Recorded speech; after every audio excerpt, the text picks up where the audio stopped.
Hey, Molly. So what's going on with Steve's funeral? Oh, hey, Dad. Perfect timing. I've been meaning to talk to you. If you've got something planned, then hurry up and tell me when it's gonna be. Unlike some people I know, I have a life. Yeah, I was just about to send you the details. The visitation is going to be this Friday from 6 p.m. to 8 p.m., and the funeral will start at 1 p.m. the next day. Got it. Hey, Dad? I'm only saying this because I remember what happened at Mom's funeral, but please, Dad, can you please not make any inappropriate comments about your business relationships at Steve's funeral? Like, about primary contractors and subcontractors and all?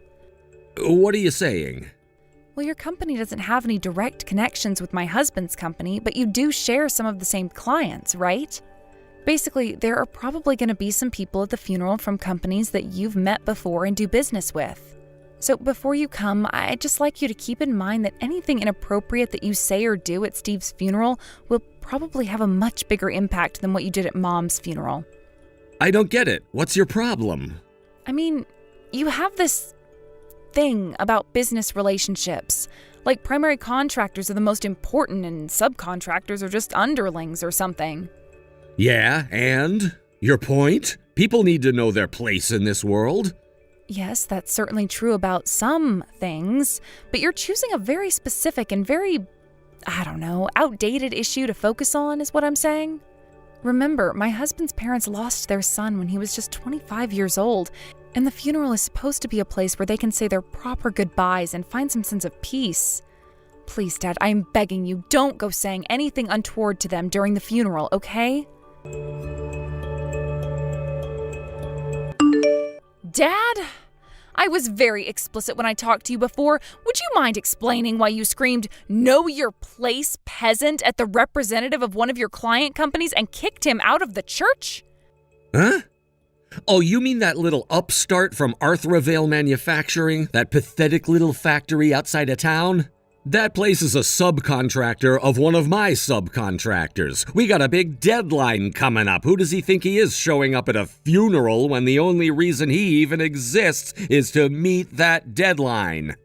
I don't believe this. Oh yeah, and about your husband. Just because he went and kicked the bucket doesn't mean I'm gonna let you live off my money again. You got that? What? I don't want you to ruin our family's reputation by coming back to live with us because you can't make it on your own. If you need help, go and live with his peasant family. Excuse me? What is going on with you, Dad? What do you mean, live off your money? I'm just making sure you don't go and get your hopes up, that's all. I spoke in plain English, so I won't let you pretend that you don't know what I'm talking about. No, Dad. I have literally zero clue what you're talking about. Then how about this? I'm disowning you. Huh? Don't ever show your face around my house ever again, little girl. You're no daughter of mine. Oh, so I don't have to go see you anymore? Have to? You're saying I don't need to come visit you on holidays like Christmas, Easter, birthdays, that sort of thing? Well, yeah, you're not allowed to come visit me. I really don't get what your angle is with this, but your terms are acceptable. Thanks for letting me know you're cutting ties with me, Dad. That saves me a lot of trouble. Hold on. Mom's sister took all of her things from your house after she died, and I don't have anything of value left over there, so anything that's still there can be thrown away. Really, you've just saved me the trouble of disposing of a lot of old junk. I was dreading having to do that by myself. Molly? Let me just say this, Dad. You've disowned me of your own volition. I'm not your daughter anymore. You're not my father anymore. So don't come crying to me for help when everything comes crashing down around you. Goodbye. What the?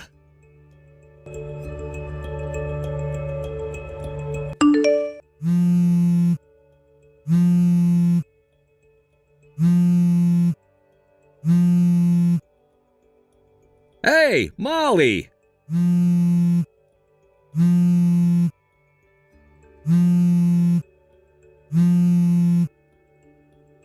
What's going on? What's the meaning of this? You're remarried? When did this happen? What do you mean? My husband is my first and only husband. Wait, what? But that doesn't make sense. Steve's dead, right? Like dead, gone. But now I'm reading in this interview online that your husband is the next in line to be the CEO of Straver Industries? Oh, yes, my husband is set to be the next CEO of Straver Industries. But what does that have to do with Steve? I really don't see what the relevance is here. Huh? Your husband has only been dead for a week. You should be in mourning, but you're already remarried to some wealthy, powerful businessman? What? My husband is as healthy as a horse, Dad. I don't think I've ever seen him catch a cold. I've been married to the CEO of Straver this whole time. Are you drunk or something? I saw you at the funeral. You were clinging onto the casket, crying your eyes out. Oh, that? That wasn't me, Dad. That was the woman who spent so much of his money that he divorced her, his ex-wife. I'm very confused. Well, it had only been about 3 months since they got divorced, so I thought she deserved to know about his passing and the date and location of the funeral. Looks like she never really was able to get over him. I felt pretty bad for her. She absolutely fell apart in front of everyone. I'm still confused. This ex-wife, who is she? You know who she is. She's our very own prodigal daughter. She suddenly up and left home one day, and we haven't heard from her in about 10 years before she randomly showed up a year ago. She's my twin sister, Mandy. This is giving me a headache. Your sister? As far as twins go, we definitely do look a lot alike, and given the circumstances, I'm not surprised you couldn't tell the difference between us. But seriously, not only could you not tell the difference between us, you forgot who we married? Like, for real, Dad? Oh, yeah. In my defense, both of you brought your fiancés to the house at around the same time, so it's pretty understandable that I'd mix them up. Oh no, don't tell me. Did you make the exact same mistake that she did? What mistake? You're clearly having a hard time with this, so I'll start from the beginning. I've been dating the same guy ever since we were both in high school, remember? And that guy is Steve's younger brother. His younger brother? Oh, your sister got married to the older brother, Steve, and you were dating the younger brother, Stuart. Yep, that's right. Stuart has been in line to inherit the leadership of Straver from his father ever since he started going to college. So he was going through a sort of business apprenticeship with his father while going to school. Wait, but Stuart is the younger son. Why would he be the one to inherit the business? What about Steve? He's the older son. Well, their dad had a long talk with the both of them about what their goals were for the future, and in the end, Steve decided that he would rather forge his own path in life, so it was decided to pass the company on to Stuart. And by the way, Mandy swooped back into town like a vulture when she heard the news that I was engaged to the next CEO of Straver Industries. But it seems that, just like you, she also operated under the assumption that the firstborn son would be the one who got the company. Since she thought I was engaged to Steve, Mandy started in on a massive effort to steal him away from me and secure her business as the wife of a wealthy businessman. I see. She managed to win his heart, and they even got married in short order. But just when she thought that she had succeeded in pushing me to the side, she had the horrifying revelation that it was Stuart and not Steve who would be taking over the company. It came as a massive shock to her. Yeah, I can imagine. That wasn't the end, though. After they got divorced, Mandy realized that she had actually fallen in love with him, even if he wasn't the wealthy businessman she thought he was. She even threw herself at his feet and begged him to take her back. But, well, she was just too late. Oh, I guess that explains why she was crying like that. Well, that's the end of the story. Did you get all that? Don't worry about Mandy. Aunt Gracie said she's going to look after her for the time being. You can leave her to us. Oh, okay. Well, thanks for that. It's strange to hear from you so soon, though, Dad. Didn't you just disown me as your daughter a few days ago? Oh, I guess I did.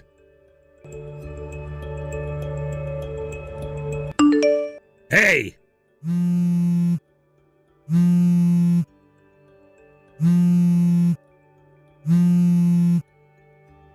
What do you want now? It's about my subcontractor, Arthravale Manufacturing. Okay, what about them? Their president is the younger brother of the chairman of the board of Straver Industries? Yeah? Yeah, well, why didn't you tell me about that? Good grief, Dad, you really didn't know? Straver's chairman's brother founded Arthur Vale after retiring from Straver with the explicit purpose of training up new talent to support the industry's future. It was all in the papers. It's intentionally kept as a small-scale operation due to its purpose as a training company. So they typically only do small order subcontracting orders. It's their bread and butter. Seriously, I thought this was common knowledge for the local business community. I had no idea. Oh, for the love of...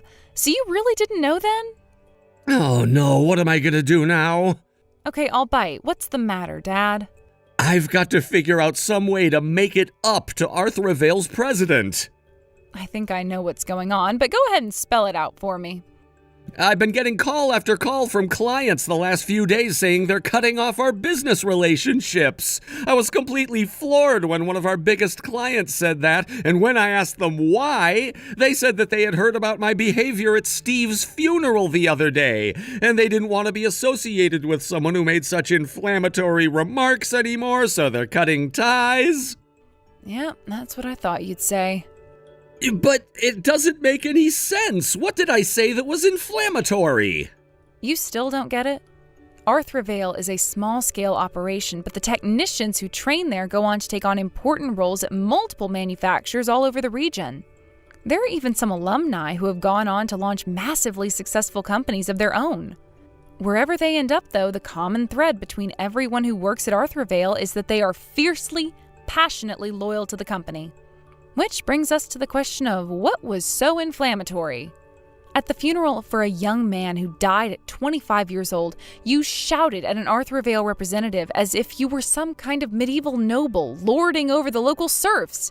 You ticked off a lot of people that day. And given how loyal Arthur Vale alumni are, it's only reasonable that the ones in position to do so would make moves against you and your company. Oh no. I had no idea what sort of place Arthur Vale was. If I had known, I never would have said those things about them. You shouldn't have said those things regardless of who you were saying them about. Have you no common sense? Of course I do. No, Dad, the way you're responding to this is basically proof positive that you do not. If you did, you wouldn't have put yourself in this position in the first place. Come on, Molly, you've got to do something about this. Huh? Why should I? Isn't it obvious you're married to one of the most influential business families in the state? That makes me the father-in-law of the next CEO of Straver Industries. I'm in a way stronger position than the president of Arthur Vale. If I use my relationship with you as leverage, I can get that old geezer to do anything I want. You can save my company. I hate to tell you, Dad, but I doubt that would work even if I tried. Why, though? Because it's not just my husband. The entire corporate philosophy of Straver is uniting with firms both big and small within the industry to form a mutual support network. In short, they hate businessmen like you. No. You really have no ground to be complaining to me in the first place. Please, Molly, can't you do something? It doesn't have to be out in public. Can't you just kind of give them a subtle threat behind closed doors? No, I'm not a jerk, but seriously though, did you forget again that you disowned me? That's not important right now. It kind of is, but even if you were still my father, I would never do such a dirty, underhanded thing for you. Goodbye for real this time. Molly, wait!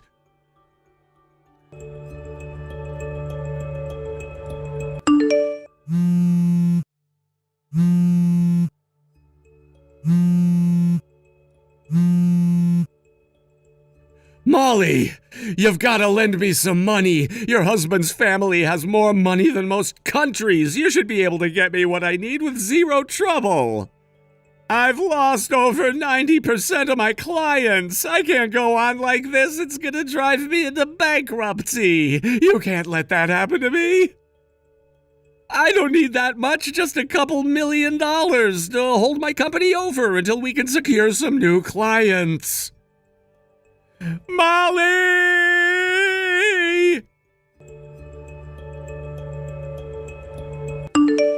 The only reason I didn't block his number after he disowned me as his daughter was because my father-in-law, the current CEO of Straver Industries, personally requested that I did not do so. As I mentioned before, my father-in-law and my dad never had any direct business connections, but seeing as though both me and my sister married into the same family, they've met each other on a few occasions. He came to me and said that he wanted to see whether or not my dad was someone who was worthy of his help, as the father of his daughter-in-law. If my dad showed any sort of remorse for what he'd done, he would have been more than willing to help bring his company back from the brink of destruction. But alas, as you can see, my dad is incapable of remorse. We had a family conference, and after seeing my dad's last few texts, the decision was unanimous. Let him take care of himself.